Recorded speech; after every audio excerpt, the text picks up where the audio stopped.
Diet culture has pushed us to believe that all foods are either good or bad. For example, protein is good, carbs are bad.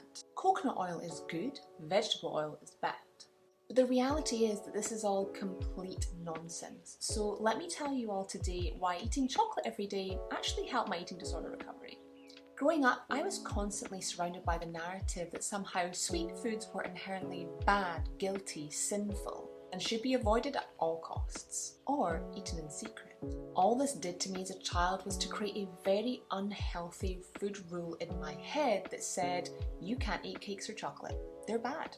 In time, I restricted these foods entirely and completely pushed them out of my diet, replacing them with healthy options. Whilst this wasn't the main reason for my eating disorder developing, it certainly was a food rule that really stuck with me when I did suffer from my eating disorder, as I felt like it gave me an element of control to help me reach the perfection I was looking for in an attempt to feel emotionally safe.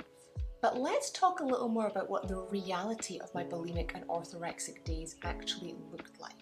By creating chocolate into this bad, demonized food, I was really just setting myself up for a binge. In an attempt to curb my completely reasonable want for chocolate, my inner critic would chastise me in my mind, telling me I was a weak, terrible, and bad person for wanting it. And my food rule was that when my temptation for chocolate became too great, I would eat a piece of fruit instead. But that quickly spiraled because I wasn't actually enjoying the piece of fruit, I wanted some chocolate. So suddenly the piece of fruit turned into a piece of fruit and some dried mango. Then some crackers. Then the whole bag of dried mango and crackers. Then more often than not, I would eat the chocolate anyway because I still wasn't satisfied. This is a really good example of why restriction not only causes misery, but actually perpetrates our binging and purging cycles. And these can make you feel incredibly out of control.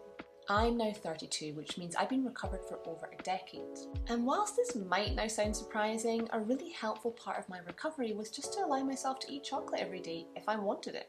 And this is an element of self-compassion I have continued to practice since. Now for me, in my recovery, this really allowed me to remove some of the food rules in place that were perpetrating my binging. It allowed me to silence my inner critic and develop a much more healthy relationship with food again.